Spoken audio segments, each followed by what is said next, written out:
Министр Османи го придружувавте председателот Стево Пендаровски во Рим, заедничкото патување со бугарскиот председател Румен Радев. Како би ја сумирале, оцениле оваа мисија, да ја наречеме, можеби на омекнување на бугарската страна, за обид да се направи пробив, деблокада на македонските евроинтеграции во јуни? Повеќе како важен исчекор во создавање доверба и во нормализација на комуникацијата помеѓу двете страни, која што очигледно беше многу влошена во текот на изборите таму и во тој период претходно, така да ова беше имаше и символика, меѓутоа имаше и суштина на таа средба, затоа што можеше отворено да се разговара за сите прашања и евентуално за начин за надминување на блокадата.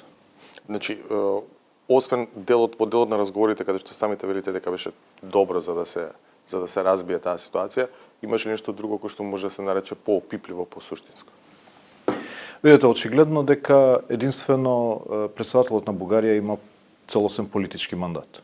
Сите други структури, институции имаат технички мандат за организирање на избори, но ја често велам, сепак техничката влада не е државна изборна комисија и може да донесе и одлука за започнување на преговори, меѓутоа важен е тука се разбира председателот Радев и од тука таа комуникација што беше во Рим е многу важна, но таа продолжува на сите нивоа. Имаше комуникација меѓу премиерите, разменувавме одредени документи со министерот за надворешни работи, очекуваме во наредните денови да имаме и средба на ниво на премиери и министри и евентуално тука да се договори една динамика за искористување на овие 20 дена или помалку за да се најде решение.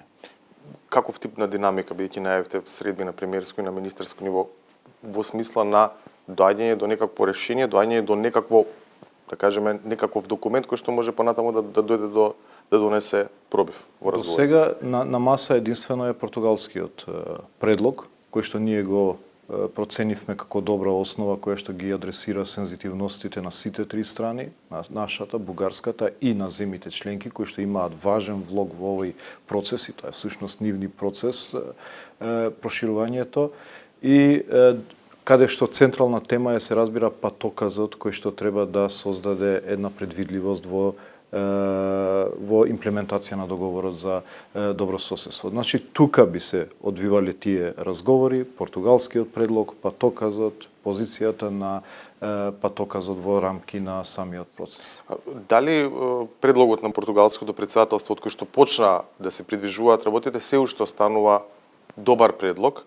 И бидејќи бугарската страна официјално не го отфрли, ние рековме дека е позитивен. Да, имаше одредени обиди за амандмани во меѓувреме на португалскиот предлог за да се стават позициите на Бугарија. Нема прифатено некои амандмани на тој предлог, па ниту предлогот се уште не е конечно решение, меѓутоа сите тие разговори даваат една рамка каде се насочува дебатата. Дебатата се насочува во создавање предвидливост во имплементација на договорот. Што значи дека во овој период ние не може да очекуваме дека ќе имаме решение од кои што произлегува од Комисијата за историски прашања или пак решенија за темите кои што не се ги оптоваруваат нашите односи толку години, туку повеќе создавање на процес во кој што тие билатерални спорови ќе се решат понатаму. Но многу е важно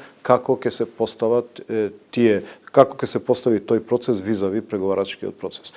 Затоа реков и вчера дека ако процесот на проширување е најуспешната политика на Европската Унија, тоа е сериозен влог на земите членки кои што нема да дозволат ниту заради нас, ниту заради Бугарија да се помести тој процес или да се рушат принципите. Бидејќи проширувањето имало вакви тешкоти не само со нас и во големите бранови на проширување, меѓутоа принципите биле тие кои што го чувале процесот и го направиле успешен.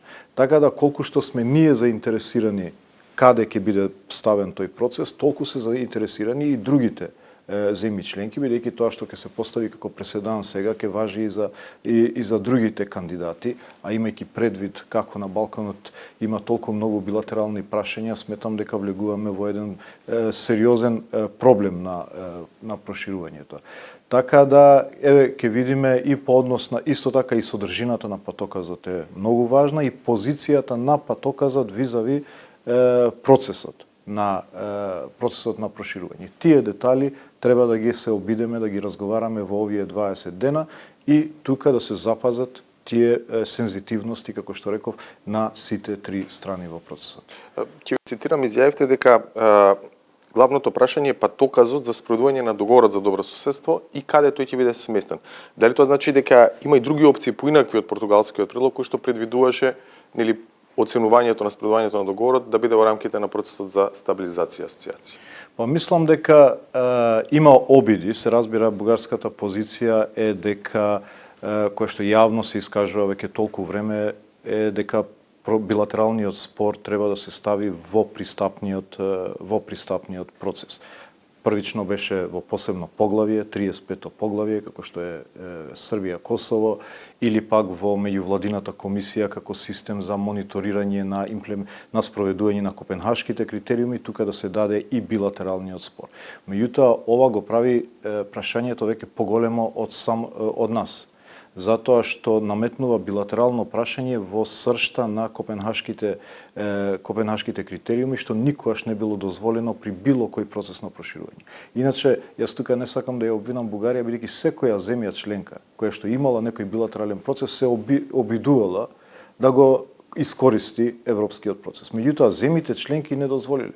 Па дури и во 2004 и во 2007 и во другите бранови на проширување секогаш имало земји членки кои што на соседите се обиделе да ги решаваат билатералните прашања преку пристапниот процес, но Унијата ги зачувала принципите до сега. И од тука таа дебата е трилатерална. И Бугарија е земја членка, се разбира, меѓутоа Бугарија е страна во спорот и затоа тука ја спомнувам и третата страна, а тоа е земјите членки на Европската унија кои што мора да ги заштитат принципите на процесот на проширување како една од најуспешните политики на Унијата во историјата. Но тоа се прашањата, тие треба да ги разговараме. Јас мислам дека португалскиот предлог го става процесот исто така во платформа која што е заснована на консензус, а тоа е процесот на стабилизација и асоциација, процес кој што завршува со завршување на пристапниот процес, бидејќи договорот за стабилизација и асоциација завршува на денот кога ќе го подпишете договорот за членство. Така да и исто така одлуките таму се носат со консензус, ние сме дел од тој процес, тие состаноци се одржуваат годишно и комитетите и Советот за стабилизација и асоциација кои што го раководат високиот представник од една страна и министерот за надворешни работи од друга страна, така да тоа е сериозен механизам за европски мониторинг и на овој билатерален процес. Меѓутоа, дали ќе се премине таа линија да влезе во преговарачкиот процес, во меѓувладината комисија, пак ќе кажам, повеќе ми изгледа дека е бреме на земјите членки да го заштитат процесот, отколку само наше да го зачуваме нашиот пристапен процес чист, како што е предвиден за исполнување на копенхашките критериуми. Ако на скала од 1 до 5 би требало да ги оцените можностите за пробив во јуни, за македонските евроинтеграции, мислејќи дека со број 5 ќе биде оцената усвојувањето на преговарачката рамка и одржувањето на првата меѓувладина конференција, а со 1 би било одржувањето на ова сега статус кво. Според вас, какви се прогнозите? Ќе бидам по-директен. Мислам дека од 3 фактори ќе зависи исходот. Колку има политички мандат во Бугарија да се донесе оваа одлука пред изборите, каде би бил патоказот, дали би имало договор помеѓу трите страни за позицијата на патоказот и дали би имало договор за содржината на патоказот. Значи, тоа се тие 3 фактори кои што јас сметам дека се суштински да го определат исходот.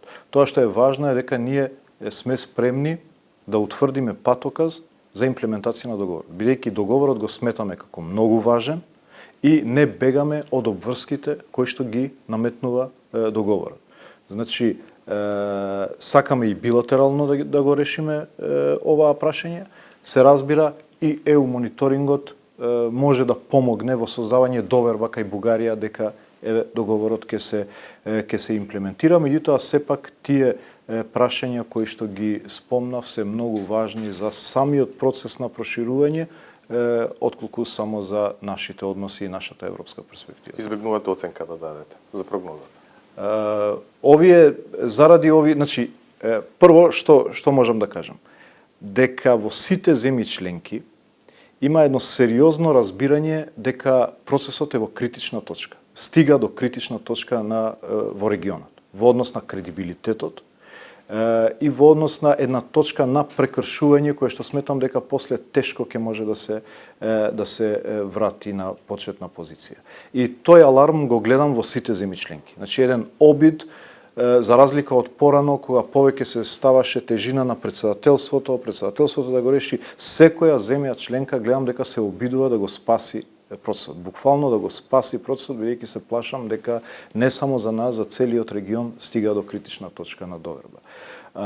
Второ, гледам една коректност во Република Бугарија, една нормализација на реториката на односот во Република Бугарија, што дава надеж и една сериозна посветеност која што пак е конзистентна од наша страна за да влеземе во овие разговори за да најдеме решение. Меѓутоа овие три прашања што ги спомнав, па од друга страна не ми даваат за право да ги подигнам очекувањата на граѓаните за да не се разочараат. Така да ќе оставам на средина.